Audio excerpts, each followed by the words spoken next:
Alright, let's get right into this. Welcome back to today's Explainer, where we are breaking down a truly epic tale of survival, betrayal, and just absolute, overpowered revenge.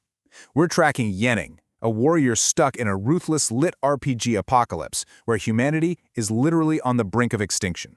So, grab a seat because we are unpacking the mechanics, the backstabbing, and the sheer tactical genius of a hero who simply refuses to stay dead. So imagine fighting your entire life just to become humanity's strongest weapon, only to realize you're still vastly outmatched. I mean, what if you could literally rewind the apocalypse? Picture this, it's the year 2145. Humanity is facing total annihilation.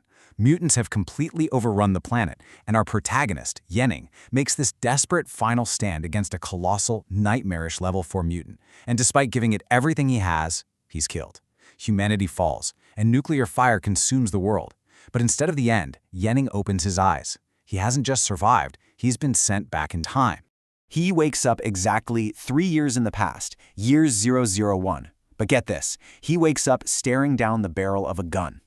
You see, in his original timeline, Yenning's mandatory military talent test was completely rigged by unseen enemies, which left him destitute for years before his true power was finally discovered. And by then, it was way too late. But this time, armed with future combat experience, he instantly disarms and neutralizes his assassins. He is fiercely determined to march right into that military camp, touch the awakening crystal, and ace the very test that ruined his past life. And when Yenning finally touches that awakening crystal, the thing almost explodes. It registers an unprecedented SS-level pure-blood talent. But secretly, behind the scenes, Yenning unlocks the Sword God system. And the core mechanic here is absolutely broken. Any sword skill he learns is instantly upgraded to S rank, and its power is amplified 10,000 times. 10,000! It's a completely game-breaking multiplier that instantly turns him into a walking weapon of mass destruction. Now, Yenning actually wants to keep this reality-bending system under wraps, so he claims his primary awakening is just a mental-type telekinesis talent. In this era, mental types are basically considered useless support classes that can never reach the higher world-saving tiers. So what does the military do?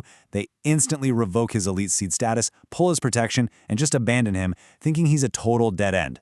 The dramatic irony here is just beautiful. They literally throw away humanity's only hope, completely unaware he is hiding an overpowered SS rank arsenal. But listen, having a completely overpowered system comes with a massive lit RPG math problem. Yenning learns a basic C rank skill, which the system instantly upgrades to the SS rank Sword of the Storm. It's basically a localized apocalypse in a single swing, but it costs 4,500 psionic energy points. To put that into perspective, a top-tier Order 3 veteran only has 4,000, and Yenning is starting at Order 0. Without his system's passive perk that grants him one free skill cast every 48 hours, this ultimate move would literally drain him dry. So he has to use his tactical genius, not just raw power, if he wants to survive. Which brings us to his very first major hunt out in the wild forest. Instead of just wasting his one free nuke, Yenning relies on his future knowledge to take out a deadly boss duo, a first-order peak demon tree and its hidden parasite, the Entangler. And he doesn't just hack and slash. He identifies the exact moment the parasite buffs the tree, rushes the defenses, and completely shatters the hidden core under the tree's chin. By taking them out, he claims a highly coveted psychic fruit, permanently boosting his stats. It is an absolute masterclass in exploiting boss mechanics. Chapter 1. The Dungeon Crusher, Cadaver Academy. This is where Yenning's escalation arc really kicks into high gear. Yenning desperately needs resources, right? So he steps into a deadly level C instance filled with toxic players who are just looking for an easy sacrifice. His strategy here is incredibly satisfying to watch unfold. He joins a squad playing the helpless Order 0 newbie. These arrogant veterans immediately try to use him as zombie bait so they can just steal all the loot. But Yenning is miles ahead of them. While they plot his death, he secretly accepts every single hidden boss mission in the dungeon. When the players finally try to trap him, he summons 4 bosses at once, leaps off a roof, and finally unleashes his free Sword of the Storm cast. In a single earth-shattering blast, he vaporizes the bosses and the toxic players, claiming 100% completion. The loot from that total wipeout is absolutely game-changing. He hoards a massive stash of rare blue-tier gear. The Rancor Skull is vital. It amplifies his telekinesis, fixing the traditional physical weakness of a mental-type Awakener by literally letting him hurl heavy rubble like rifle rounds. Add in the Thunder Boots for a massive agility spike and the Grudge Necklace to block fatal spiritual attacks, and Yenning is rapidly covering every single blind spot his class supposedly has. Chapter 2, The Factory of Death. This is a B-rank war dungeon where things start getting much darker. So, this dungeon is controlled by these brutal farm groups, high-level Awakeners who use weak players as human shields while they just sit back and collect the rewards. Running this whole operation is Captain Lin Lan, a ruthless third-order enemy. Yanning's takedown of her is brilliant. He completely hides his power while she literally tortures the other players. After surviving 6 grueling waves, she plans to execute everyone. But Yanning secretly casts a solo vote to trigger the maximum difficulty wave 7. Suddenly, a terrifying third-order sea worm spawns. Yanning uses his Sword of the Storm to shred the mutants, leaving Lin Lan trapped and terrified. Because she has a passive barrier he can't instantly break, he psychologically corners her, extorting her for every single credit and piece of blue gear she owns before leaving her humiliated in the dirt. And the resources he extorts fuel an absolutely insane power spike.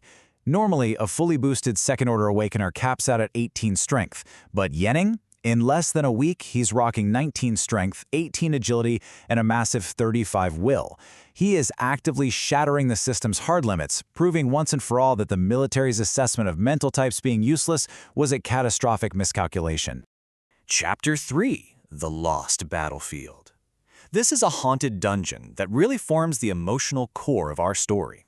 This is a special event dungeon that recreates a war from the very early days of the apocalypse, born from the lingering regrets of heroes who basically held the line so civilians could escape.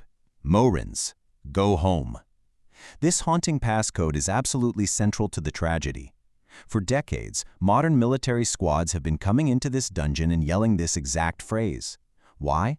Because it summons the trapped heroic spirits of those fallen soldiers to fight the zombie hordes, allowing the modern players to just farm easy loot. They treat these trapped souls as expendable NPCs, and when Yenning realizes this, he is absolutely disgusted. He refuses to let these heroes be exploited as tools for greed any longer. To actually free these souls, Yenning has to defeat a colossal third-order supermutant without relying on the spirits. So he unveils his newest, most terrifying ability yet, Dimensional Cut. This SS-rank dark attack doesn't just do damage, it actually tears open space itself.